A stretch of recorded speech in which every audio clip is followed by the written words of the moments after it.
All right, let's dive into one of the most fascinating and honestly brutal periods in American history, the Gilded Age.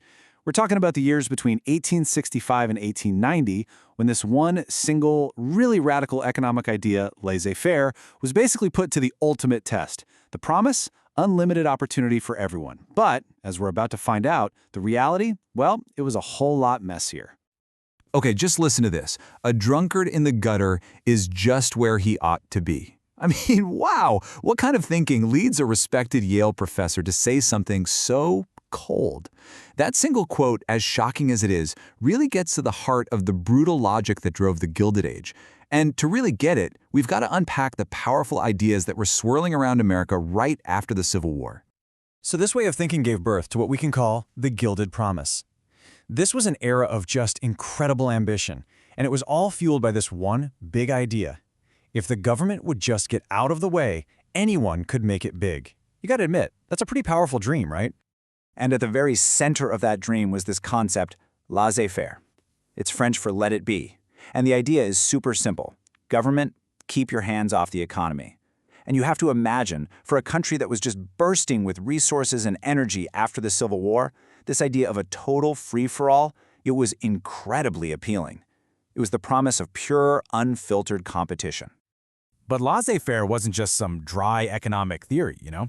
It was a whole mindset, and it was propped up by a few really powerful ideas that all fit together like puzzle pieces. So first, you had social Darwinism, this idea of survival of the fittest, but applied to business and society. That then blended perfectly with the whole American frontier vibe of rugged individualism. You pull yourself up by your own bootstraps. Mix that with the belief that America is the ultimate land of opportunity, and then top it all off with a moral justification from the pulpit. This idea that godliness is in league with riches. So being wealthy wasn't just a sign of success, it was proof that you were a good person. Okay, but that beautiful promise of a perfectly level playing field, it pretty much crashed head-on into a much harsher reality. And this is where that gilded promise starts to look a lot more like a gilded cage for most people, a cage built and controlled by a few powerful titans and their trusts. You know the names, right? Andrew Carnegie in steel, Cornelius Vanderbilt in railroads, John D. Rockefeller in oil. These guys were the faces of the era. On the one hand, they were praised as brilliant captains of industry, but they also picked up another nickname, robber barons. And that name really gets to the core question, doesn't it? Did they build their incredible fortunes through pure genius, or did they build them by absolutely crushing anyone who got in their way? So how'd they do it? Well, it turns out this wasn't the free and fair competition that laissez-faire was supposed to be about. Not even close. It was a very specific, very calculated playbook. Step 1, consolidate. Just buy up or merge with all your rivals until you're a giant. Step 2, control. They'd set up these things called holding companies in states with really weak laws to manage their empires. Step 3 was the brutal part, crush. They'd use their size to drive any smaller companies completely out of business. And finally, step 4, corrupt. They'd use their massive piles of cash to, let's say, influence politicians to pass laws and tariffs that help them out. And listen, this wasn't some hidden conspiracy. John D. Rockefeller himself basically spelled it out. He said his Standard Oil Trust wanted only the big ones. As for the others, unfortunately, they'll have to die. I mean, you can't get much clearer than that. That is the ice-cold logic of building a monopoly. The goal isn't to outcompete your rivals, it's to make sure you have no rivals left at all. So, okay, the Titans are building these unbelievable empires, but what about literally everyone else? What was life like for them? This is the other side of the Gilded Age coin, and it's where we see the massive human cost of all this progress. Just look at this number for a second, 22,000. That's how many railroad workers were either killed or injured on the job in just one year, 1877. When there are no rules, no regulations, the race for profit almost always comes at the expense of people's safety. This wasn't just a number on a page, it was a terrifying daily reality for millions of workers. So for your average worker, life was pretty grim. We're talking brutally long hours, rock-bottom pay, and incredibly dangerous working conditions. A vacation? Forget about it, that wasn't even a concept. At the same time, millions of people were flooding into the cities looking for these jobs, only to be packed into these filthy, overcrowded slums. It was a world that most wealthy Americans never saw, until a photojournalist named Jacob Riis published his groundbreaking and really shocking book called How the Other Half Lives. Look, a system with these kinds of extremes, insane wealth on one side and grinding poverty on the other, it can only go on for so long before people start to push back. Something had to give. The shiny promise of laissez-faire was definitely starting to tarnish, and you could hear the cracks forming as more and more people started speaking out. One of the biggest responses, of course, came from the workers themselves. They started to organize, and two big national unions popped up, but they had totally different game plans. First, you had the Knights of Labor, led by Terence Powderly. They were the big dream idealists. They welcomed everybody, skilled, unskilled, it didn't matter, and they were pushing for huge, sweeping social reforms. Then you had the American Federation of Labor, or the AFL, led by Samuel Gompers. They were much more pragmatic, more focused. They only wanted skilled workers, and they basically accepted the system as it was.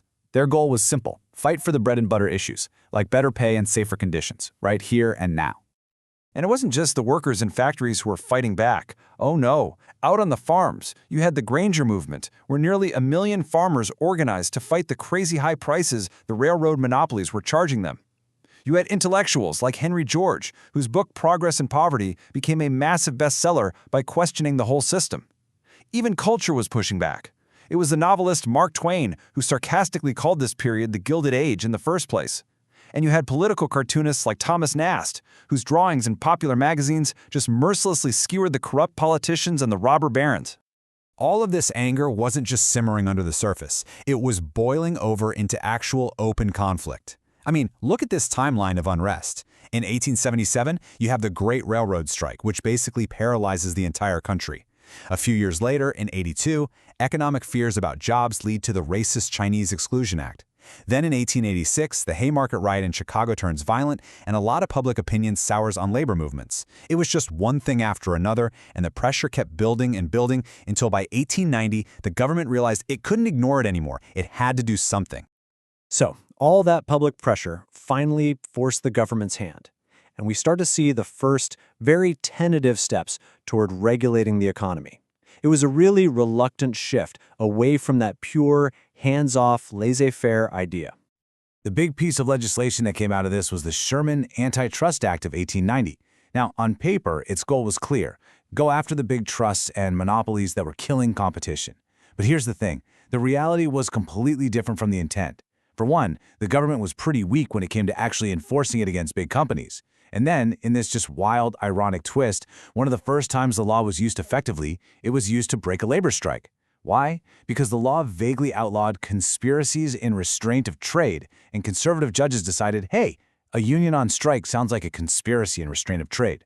The very tool designed to control corporate power was turned against the workers.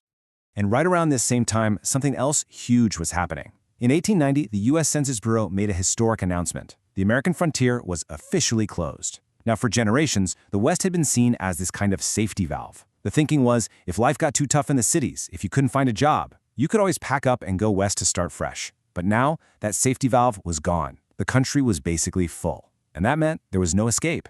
The nation had to turn inward and finally face its deep economic and social problems head-on. So in the end, this whole Gilded Age experiment with pure, unregulated capitalism, it didn't just create chaos and controversy.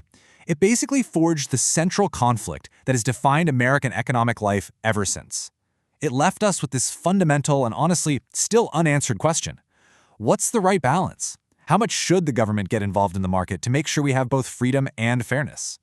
That is the real legacy of the Gilded Age, a question we are still debating right now.